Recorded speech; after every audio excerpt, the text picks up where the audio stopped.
So, next procedure po is the nasogastric tube feeding or also known as gavage.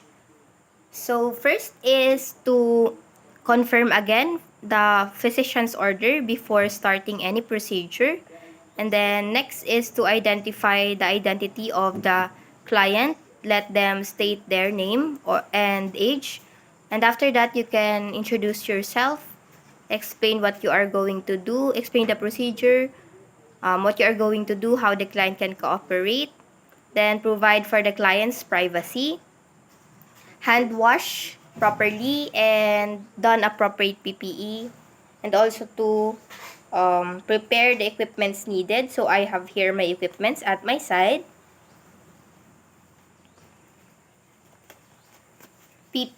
I have PPE, enteral infusion pump, tubing and bag. I have my asepto syringe, stethoscope. Syempre yung enteral formula na ibibigay natin as ordered by the physician, and then water, sterile water.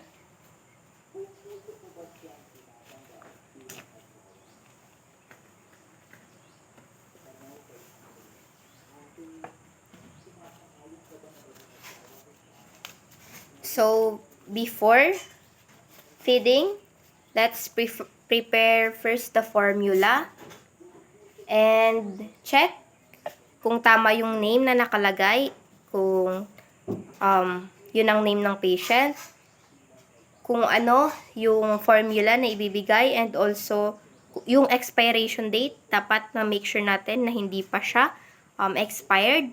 Then, isi-shake natin thoroughly para ma-prevent natin na mag-clog. Kasi kung may buo-buo pa dyan, pwede siyang mag-cause ng pag-clog ng tube. Then, i-check natin yung position ni client. Dapat naka-high Fowler's position and naka-support yung ulo ng unan para ma-prevent natin yung aspiration. And then, i-confirm natin yung proper placement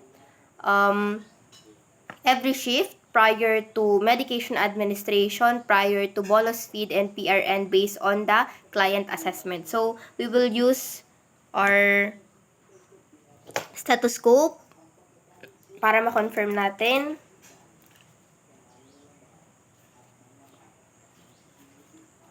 So, ang ano po pala dito, tanggalin muna natin tong safety pin. Then, nakasara po yan. Sara. And then, pag i-open na natin, we need to kink para maiwasan natin na may pumasok na hangin. Then, yung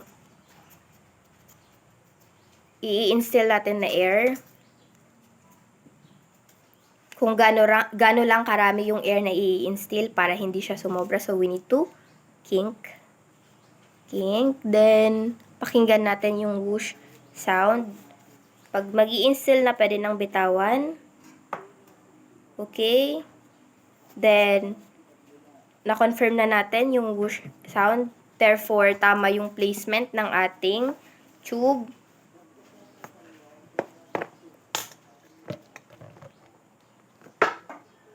Dapat kink, then isara. So, pwede nang bitawan. And then, after that, we need to check for the residual amount. So, kapag mag-check tayo ng residual amount, we need to do it para ma-measure natin kung gaano karami yung ating residual amount. Then, i-open.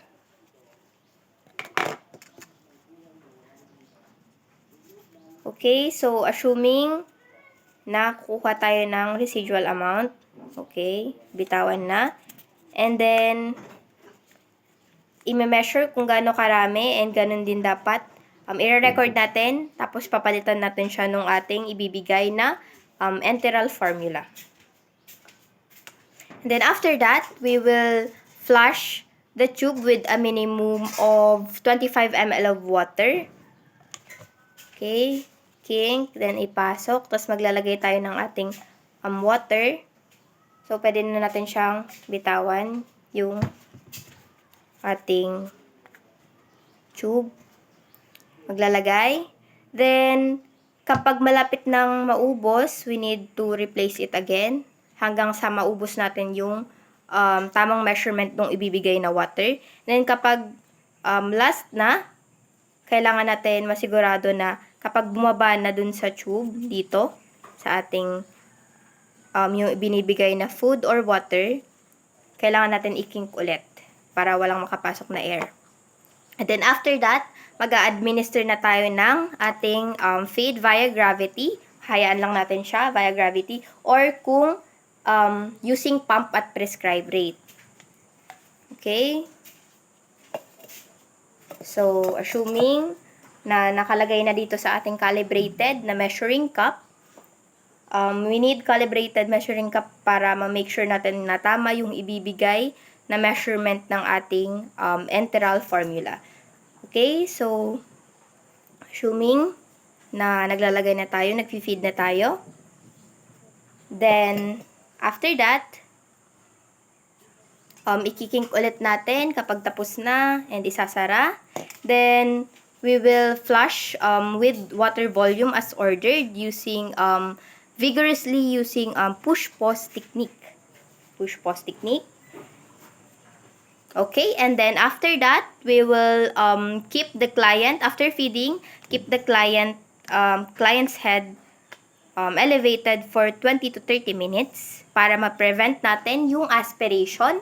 Then, we need also to rinse the bag with warm water every time or whenever na nai-interrupt ang feedings, para hindi siya mag-cause ng, hindi mag-clog yung tube.